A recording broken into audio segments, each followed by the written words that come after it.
and the next session is a panel discussion on transit agencies and operators' perspective. And the session will be moderated by Deborah from the Wathen group. And I see she is online. I'll just take a few moments to introduce Deborah, and then I will hand over the controls to her. Deborah, as I said, is president at the Wathen group. She has 35 years of experience in transportation with effective leadership and innovation in the public and private sectors in transportation, infrastructure, and technology.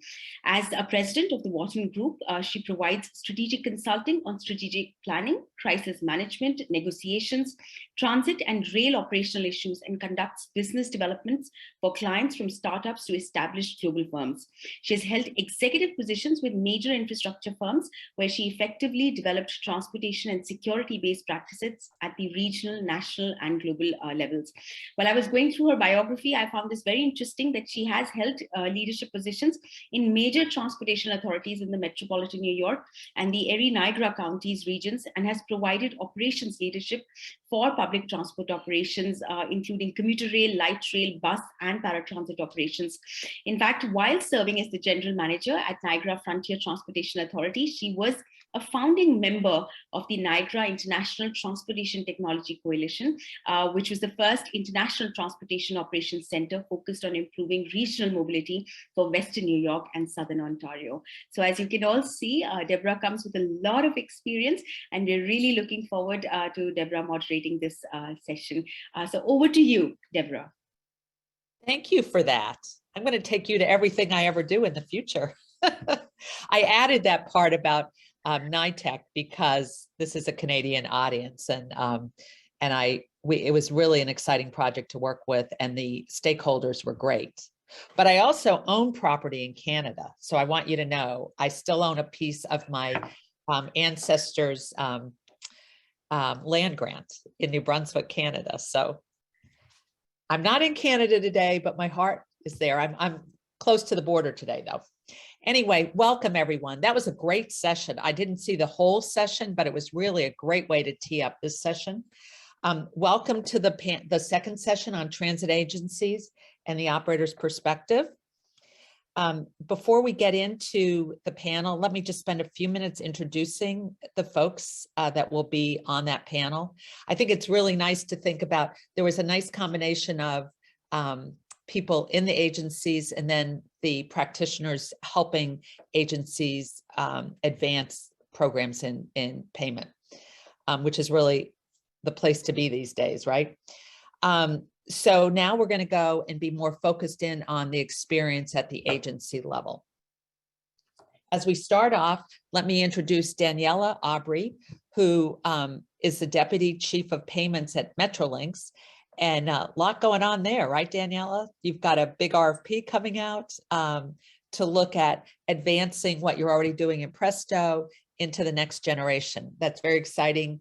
And it looks like that's part of your portfolio going forward.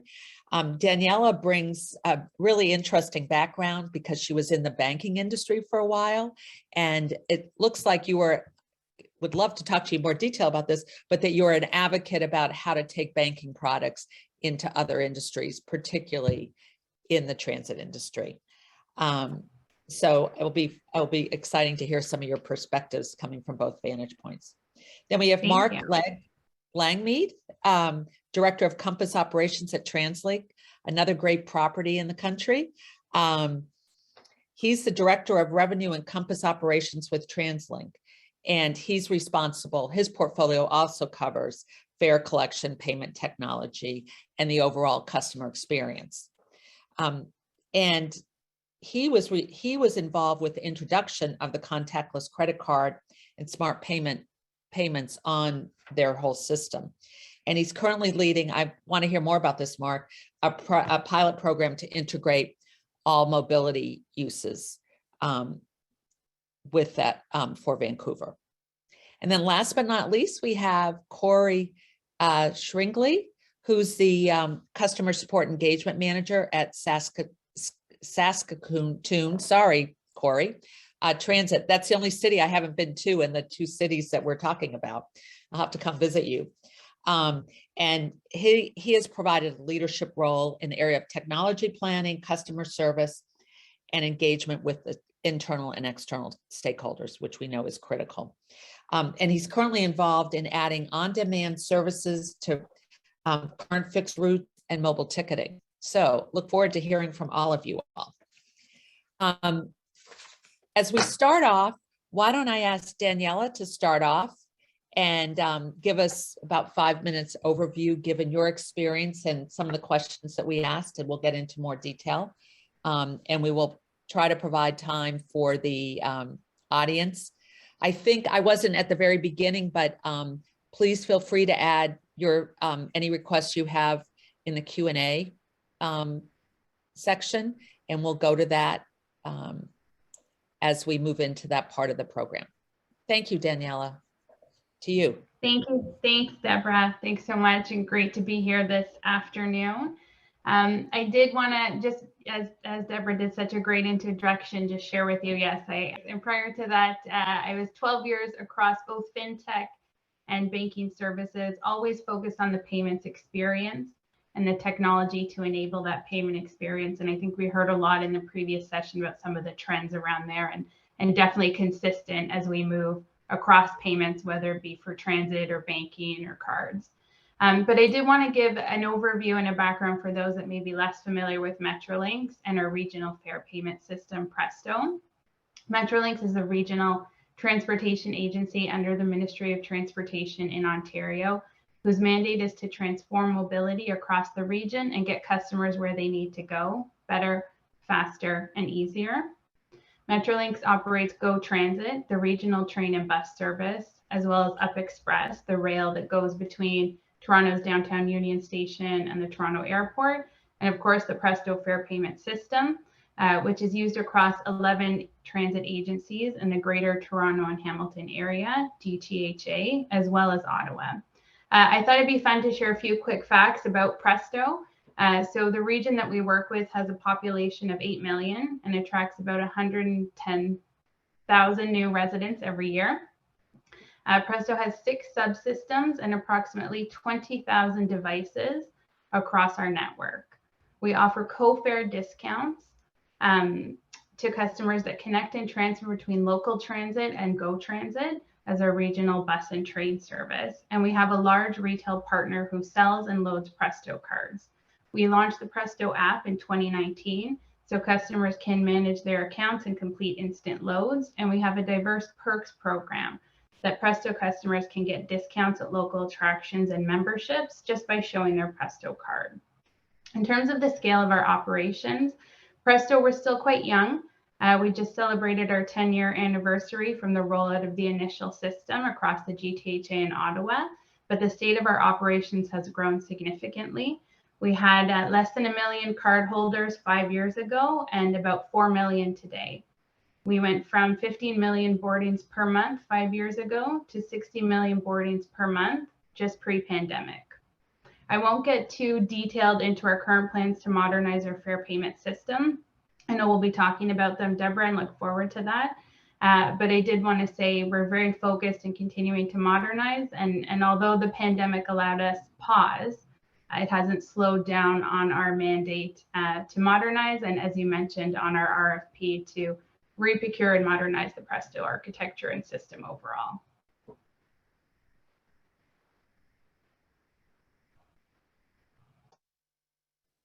Okay. Mark? Good morning. Thanks, everyone. Just a quick overview. So TransLink operates here in the Metro Vancouver region. The TransLink is a transportation authority. It has actual responsibility for the operation of all of the transit services, but also the operation of the major road network. And so we're one of the an integrated organization that has the ability to raise taxes and funding through to fund the road network as well as the transportation network. So it's a combined role, which is good, because then you don't have competing interests. We're looking at the whole picture. And a critical component of that is Vancouver being a port city requires intermodal modes of shipping, onto rail, and of course that's dependent, and trucks, and of course that's dependent on the major road network and an effective transit operation. For on the transit side, we operate a mix of heavy rail, commuter rail, light rail, automated light rail transits, or our trains don't have drivers on them. We've got a conventional transit system that has everything from trolley buses, battery buses, articulated buses, and a community shuttle service. And we also have an accessible service we operate a handy dart service. And we also have a inner harbor ferry service. The fare side of it is all integrated. And so if you travel across from a community shuttle bus to a rail system and to a ferry, the fare is transfers through that. And we have a zone-based system that the further you go, the higher the prices. And it has transfer rules that are bound by transfer windows of various timeframes, depending on which mode that you're coming from and going to. So operating the fares in that context is quite complex. We are currently a mix of both a closed loop, where we have our agency issued card, as well as open loop, where we accept all forms of contactless payment. So Apple Pay, Google Pay, Samsung Pay, including even Fitbit Pay. We will accept American Express, Visa, and MasterCard directly on buses and fare gates. And we're looking at all sorts of new alternative wearables and Internet of Things type of connected device payments. So that's where we're at, Deborah. That's great. Thanks, Mark. Cory, you're up. All right. Good morning. Saskatoon Transit is a mid-sized city, a mid-sized transit agency in the prairies, a bit different from Toronto and Vancouver, but we were looking at new fare boxes. Our fare boxes were end of life. And just a little bit about Saskatoon. We have 40 routes. At peak, we're at between 90 and 100 buses on the road with about 250 operators. So, you know, right there in the middle of not small and not large, but definitely tracking our ridership. And our fare box were end of life. We had looked at 3 or 4 demos, and we just kept coming back to, you know, the right solution. And then just mobile ticketing emerged, and this is going back 5 years. And so when we went through the RFP process, we ended up with Masabi, and it just landed right at the beginning of COVID. We were very aspirational in wanting to turn every piece of mobile ticketing on. We saw, you know, visions of moving with our old fare box. We were using a smart card, but it was not robust and problematic. And you know, so we were intending to turn on all of the features of mobile ticketing, which didn't happen. And so from the agency side, and I think some of the questions we might get into some of the best practices and lessons learned in the procurement and deployment pieces, but to right size the implementation of a mobile ticketing platform. And so we ended up installing validators, and we haven't been able to bring on our discounted passes. They're a lot more work to bring our clients over from one card system to another. And a couple observations just with our the impact of COVID on our ridership. So definitely we, you know, typical of I think what a lot of agencies saw, we were down to 30%, and we're back now around between 51 and 53% of our ridership from 2019. But our campaign was 2 apps are better than 1. And so our app is available on a white labeled app called TGO, as well as the Transit app. And, you know, it was very attractive to new riders. We saw in the early parts of COVID, a new ridership being born, new people taking the bus.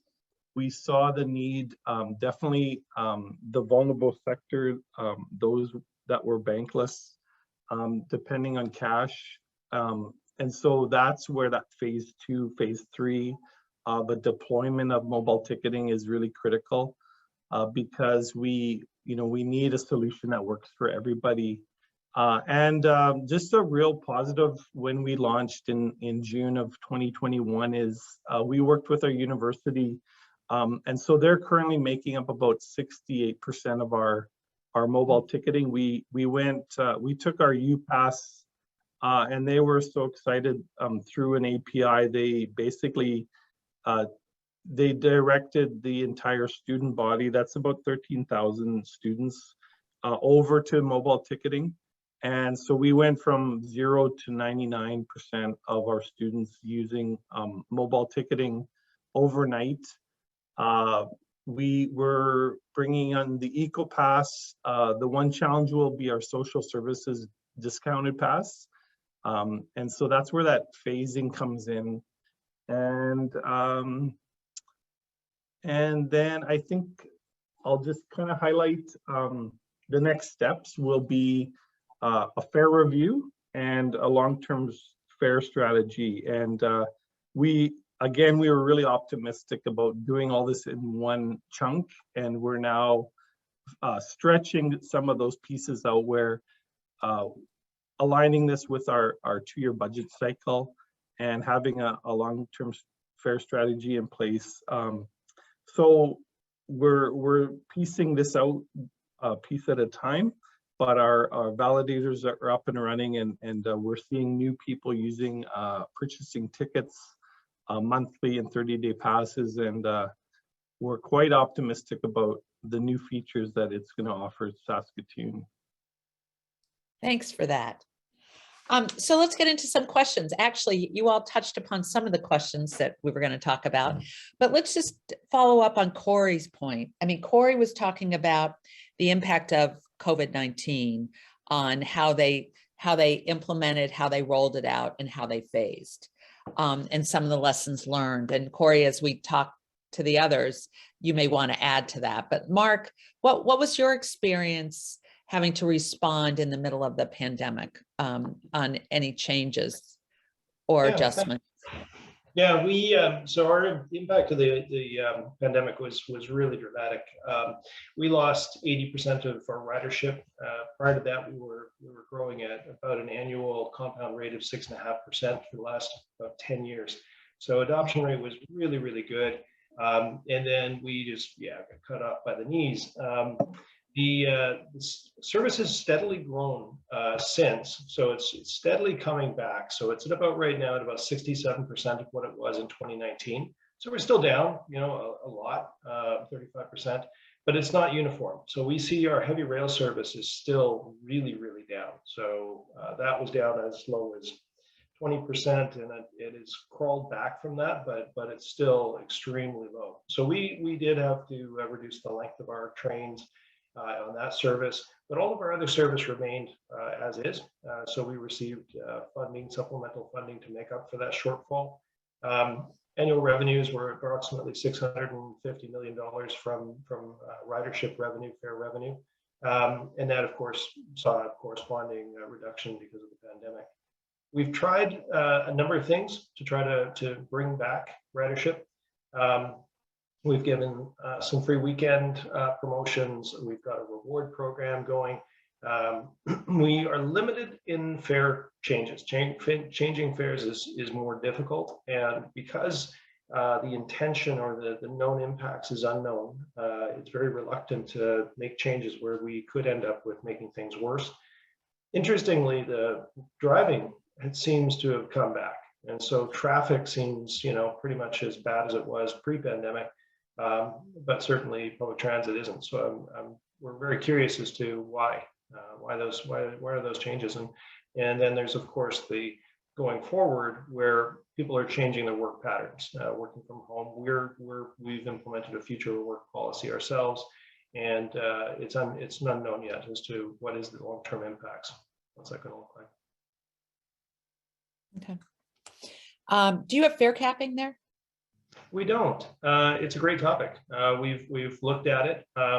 Ultimately, it is a very customer-friendly piece, but is it going to increase ridership? That is the unknown, because you need to have some way to bring back or make up for the lost revenue that fare capping will bring in. I'm very interested in the soft capping and other concepts, but it's a lot of money that we're talking about. And so, you know, in our case, upwards of 25 million annually associated with that. So it's a big amount to make up if we were to do something like the New York trial that they're doing. But we're watching that with keen interest I'm to see sure. what's happening. Yeah.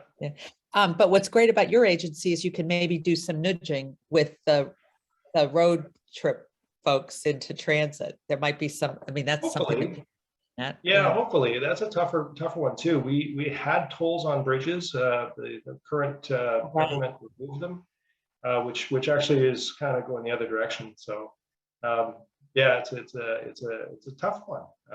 I personally love the idea of fare capping, but I don't think people will take a trip that they don't need to, regardless of the price. So even if you make it free at some point, yeah, if I don't need to go out, I'm going to stay home with Netflix. So thank you. Daniela, your thoughts on how you all have responded, or how has COVID even changed the way you would do some of this work?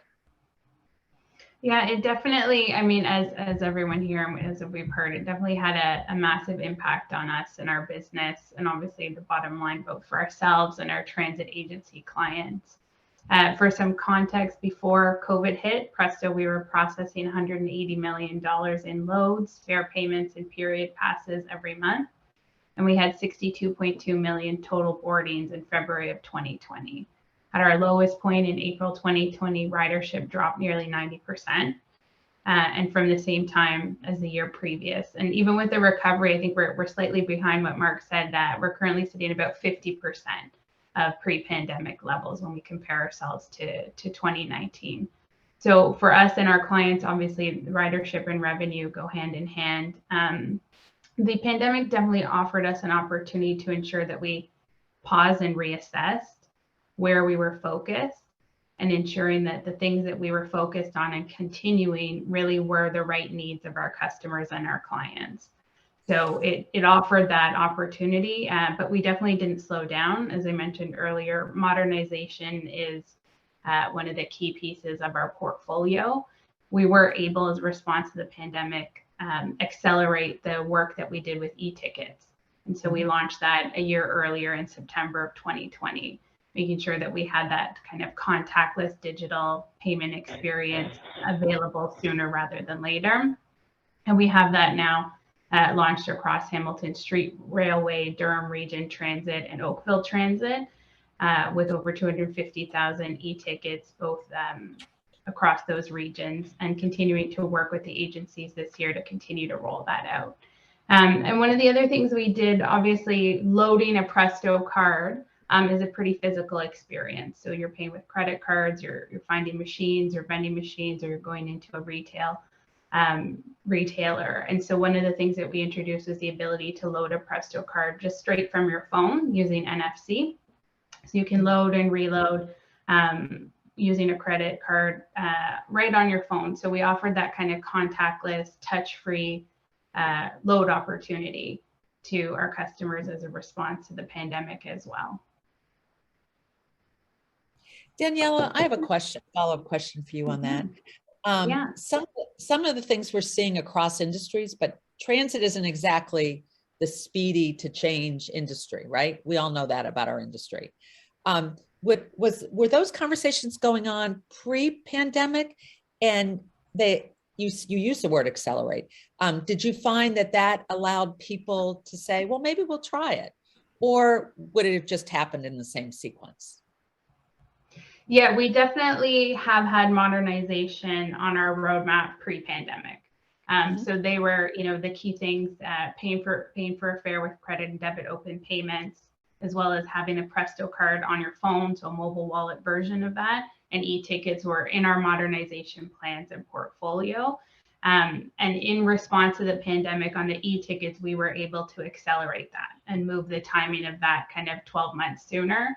And you're right, on things like open payments, although we would have loved to do that sooner, it wasn't feasible with the timeline that it takes to make the changes and the implementations. So for the team, and I'll start with Cory on this one, how has your experience when you switch from more traditional to advanced fare use, and I know that you've got a phased program right now, but and you touched a little bit on this, are there lessons for others in creating effective transition strategies? So I'll just quickly go back to the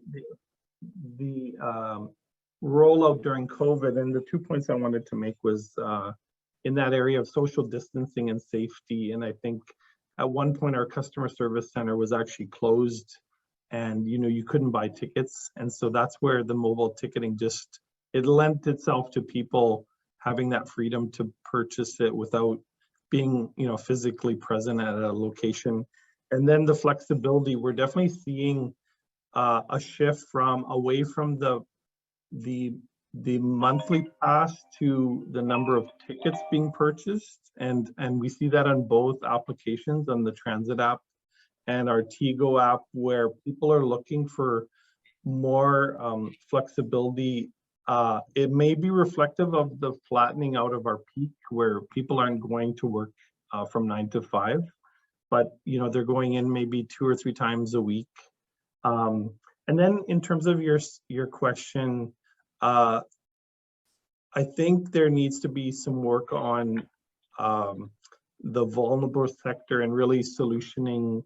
One of our challenges right now is we have about 60 vendor locations, and what will that look like in the future? Like, we're reducing it down to potentially 6 or 7 locations for those folks who can't purchase mobile ticketing on their phones. They're needing to go load a card, and what's the right sizing of making smart cards available? It's solutioning both sides of the electronic ticket, and it could be loading a card, but that's really thinking through that second solution, because one of the things we're doing, we're actually putting back a cash box, and we're going to be receiving cash. But then the transfer is another. I understand. I think Metrolinx is using a paper ticket, or sorry, a paper transfer. And some of these we're going backwards and we're going forwards at the same time in our technologies. Back to the future, right? Mark, would you like to add something to this part of the conversation? Sure. Yeah, we actually did our fare boxes. We had a digital fare box that was mag stripe. It was end of life. It was costing us millions a year just to keep them alive. And with our introduction of Compass or contactless payments, to develop a fare box that would be compatible with that would be just an enormous amount of money. Something like $40 million or so. And we actually continued on with the sort of bolt systems, where if you paid cash, you'd end up with a mag stripe ticket. Of course, you couldn't transfer to rail, which wasn't a great customer impact, but it wasn't the end of the world. But ultimately, we did have to replace those fare boxes because of expansion and because you couldn't get them and so on. And we went to the simplest of fare boxes. And the company is TAG Canada. It's a company out of Quebec. It's very inexpensive. They're very small profile, so they take up a quarter of the space of a traditional fare box. It's a very, very simple fare box. It doesn't do anything other than take cash. It doesn't count it, doesn't do anything. And we went to the tear-off transfers from the 80s. But what was interesting about that is we actually started selling shirts with them, and I should have had one here, with them printed up on them. And that was a hot seller. People love it. It's dead simple. It costs almost nothing to operate, and it'll be the last fare box that we ever invest in. Honestly, these things, you can't break them. So shout out to TAG if you guys are interested. That's a fantastic product. So the savings alone is about $3.5–4 million a year in maintenance costs that we save. And we're seeing a decline in cash. You need to be able to provide an option for people that want to pay cash. My mother is one of those people. I know, but it's you have to have those solutions. But we've seen that reduced by, since we introduced our smart card system, our cash payments on buses cut in half. And currently with the pandemic, it cut it in half again. So our cash collection on buses is actually really, really small. So it is phasing out, but we always see that there will be a need to handle cash for those that want to pay it. I find that really interesting that you said that you can't have the fare information, that you just collect the cash, because I'm just thinking about, having been a general manager, I'm just thinking of the depot collection, you know, just all of that. And we thought that was so advanced to be able to get that information from the fare box. Yeah, it represents less than 3% of fares. So oh, it's that. Okay. Yeah, so when we look at the amount of information you get, it's largely irrelevant. Yep, understood. Okay. So let me ask one more question and then we'll turn it over to the audience. So people did jumpstart to a certain extent, but then there's other reasons why you can't go as fast as you want to because procurement processes, et cetera. But what do you see the future for ticketing and mobility as a service? And as you think about that, what are the policy considerations for those plans? Daniela, will you start with that one? Because I'm sure you're thinking about this right now. Yeah, I'd love to. I mean, you mentioned sort of transit moving slower than other industries, but in my time in banking, I mean, it's also slow moving. So one of the things that the pandemic really brought to the forefront, though, is kind of the high customer expectation for a seamless digital payment experience. I think as I mentioned, we've kind of have our future plans with credit and debit fare payments coming to market this year. So we've launched Up Express, both credit card payments, as well as the first in Canada launch of indirect debit payments at the end of last year. And we're really excited to bring that across the rest of the network, both to GO, our 905 transit agencies, and TTC, as we continue to roll that out across our network. So we're really excited for that to be coming forward, and I think is a key piece, as well as the Presto card and mobile wallet and the Presto e-tickets, which I mentioned earlier, that really are great for group ticketing and occasional riders. And as we see changes in patterns of behavior and travel, e-tickets offer just a really great solution there. And one of the things kind of throughout my career, as we introduce new and exciting opportunities, it's always, you know, how do you position it to customers? And we don't always get rid of some of the legacy things. As Mark said, you know, they've seen the need for cash to remain. And so we're always looking for opportunities to ensure that we're positioning these different things coming to market to customers so they can pick the thing that best fits them, and that we're preserving access and equity at the core of everything that we're bringing forward. So those are kind of some of the key pieces that we're focused on, definitely in the immediate. I'd be remiss not to mention our large scale procurement, as you mentioned, of the Presto system. It will reshape our architecture, our supplier base, our partnerships. The work will definitely take a few years to complete. And so we want to ensure that as we come out the other side of that, we're positioning ourselves with sort of a modern architecture, API-based platform that we can continue to adapt to the changing needs of customers and clients. You know, it's hard to predict the future, but definitely, as we've heard earlier, ensuring that we have different policies that we can enable, and how we might integrate the broader journey planning with mobility as a service offerings, new partnerships, and even things like artificial intelligence and how we can use AI to improve our analytical capabilities and our operations. So just a few thoughts there for you, Deborah. That's great. I'm curious, Daniela, in the earlier session, they were talking about the use of personas to really understand the mapping of that. Mm-hmm. Is that something that, as you talk about all these changes with the customer base that you all use, or market research, how do you get a handle on that? Because people's interests are changing all the time. Absolutely. We have a great customer research team. And so we're doing kind of quarterly deep dive customer satisfaction research, as well as monthly pulse checks. We also use the Metrolinx Accessibility Advisory Committee to check there as well. And definitely kind of reaching through our transit agency partners for feedback. And as we look at each of the different use cases, always bringing it back to what's the customer journey, what's the experience to the customer, how does it work for Bill, who is going to work? How does it work for Michelle, who's, you know, visiting her mom?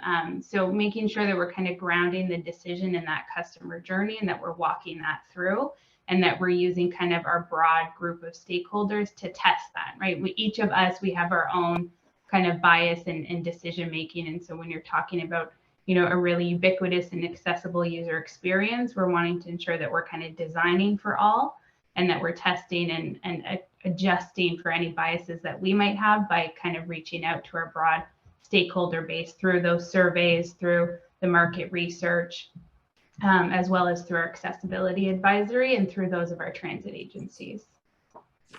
Thanks for that. Mark, this question has got to be up your alley with all your work. Tell us about what you're doing and your thoughts.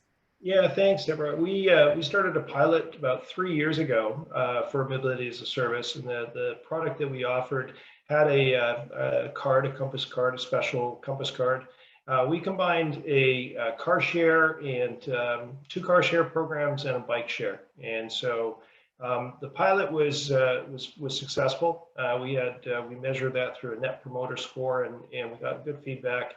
It works, and we then moved into, of course, the pandemic, which changed everybody's travel patterns, and our Net Promoter Scores showed that directly. That the people that didn't fit their real demand anymore, which was kind of unfortunate.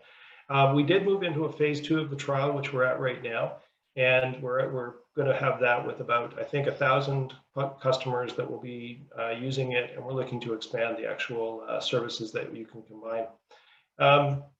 In general, though, it's a good concept. It works well, but previously, if you had it was a friction in terms of buying a pass for transit and then another mode of travel.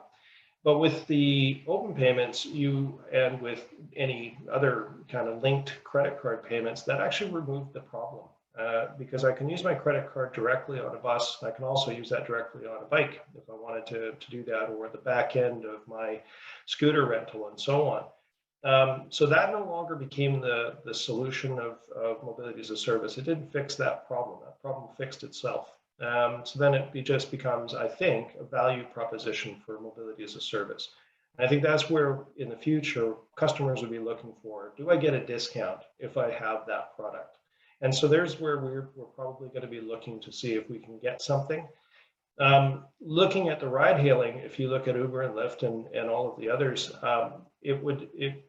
the capacity for the other modes of transit to take up what transit can deliver is always going to be a problem. You could never have enough bikes at the end of a SkyTrain during rush hour to meet the demand if there was that kind of demand. So that's a challenge. And then we are competing against some of those other modes of transportation. And so the interest on the part of other modes of transportation to collaborate would have to be where there's a competitive advantage for them. So those things don't change with mobility as a service. It's just the technology has a solution for it. Thanks. Cory? The 2 areas that I see happening, and that would be true for Saskatoon, is moving away from a closed system to an open API. And currently we still are closed. One of the things I mentioned earlier, we've already launched on demand and moving to a new vendor. And so that option, that travel option, will be available on the transit app. We already are partnering with Uber Ride, which there's 2 or 3 taxi companies that are also visible in that API. And so the next step with mobility as a transit is sharing fare payment. And with our on-demand, that feature's there now, where we could be collecting a fare prior to them boarding.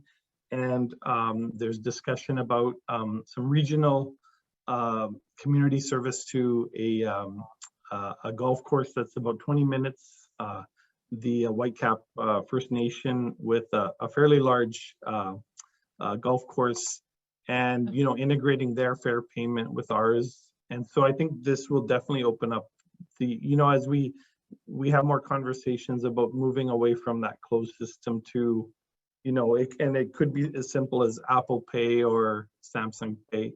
And then secondly, it gives us the opportunity to create new products within mobile ticketing. So, you know, two examples would be, we have several festivals, the Children's Festival and the a class pass program where classrooms up to 35 students can get on public transit off peak. They pre-book the trip, but by us pushing out a ticket on, you know, to a mobile phone, the teacher is learning how to scan their ticket and buy a product. And it's really creating that culture of using transit, where in the past the mentality was more, you know, book a charter bus. And so we're prepping the younger generation for, you know, when they get to be in high school and using transit on their own. So I think there's some great opportunities there using mobile ticketing. Cory, I love the way that you all have used the education system, both in the adoption as you rolled out the new program, and then just what you talked about raising a generation of folks to understand the value of transit. That's great. That's a great story. Okay, let's and actually, Cory, there's a question for you. One of the first questions for our session was, could you explain what requirements there were for your UPass partners to enable the switch to a mobile UPass program? Oh, so okay, so in terms of the UPass, we were the University of Saskatchewan actually, their IT had a background in app. He was an Apple developer. So when we talked, when we showed him the process, and I could actually post the link. It's the University Pause program. So they basically push out an entitlement or the product to every account, and the student basically, when they register and download the app, it's already in their account. So there's a few steps involved, but I would say the secret was we didn't really give them an option. Apparently we have about 20 students that still want a physical card. Maybe they don't have a cell phone. And one observation is that at the end of the day, they have these charger cords available because, you know, students have used up their phones through the day. So they need to charge their phone to make sure they can get on the bus at the end of the day, which is a secondary problem, but I found that was interesting. But, you know, years ago, we'd be replacing all these broken cards and student cards, and you know, that problem's long gone now. So I could maybe dig into that question a little more, but we had a really good partnership with the university to transition, and they were totally on board. I think that would be probably key to having their IT really supporting the transition. You know, I loved your example of the high adoption rate by going with figuring out how to transition on the UPass. Because I know in some other cities I've been involved with these programs, you look for who are the potential early adopters, because that just then gets people excited and believers, because some people just are going to take their time. But I think COVID helped also expedite people being willing to use contactless payments and their phones on the systems. Is there anything else that the three of you all would want to add before we do a wrap up that we should have asked?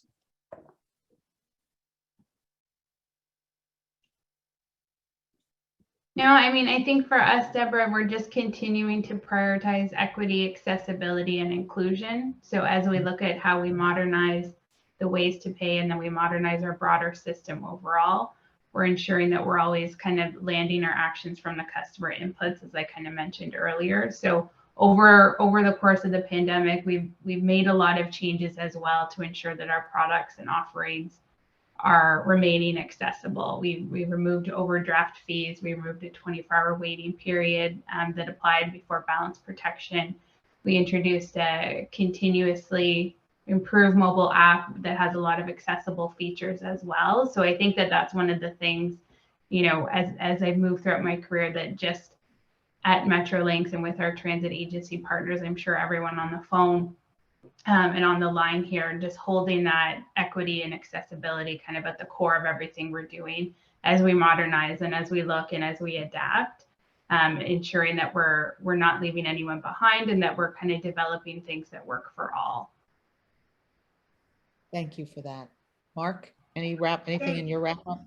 Our philosophy is really convenience and eliminate the whole fare payment time spent and effort and confusion from the customer's travel, so that we really remove all of that friction. If you give them whatever they're wanting to pay with, and that's an evolving thing in the payments world. And so we're very much looking at what's happening globally with payment trends, and we're trying to step ahead of that to make sure that customers can pay with what they have. Equity obviously is a big concern, because one solution doesn't fit for all. Everybody doesn't want to use their cell phone if they have one, and they may not all have data, and they may not all, but some people do. And so what we want to do is provide solutions for everybody, and also we're mindful of while we see a recovery of ridership, we also see some changes there. So we want to be able to bring in products that meet that. So that's really the trick, is knowing what products are going to resonate with customers.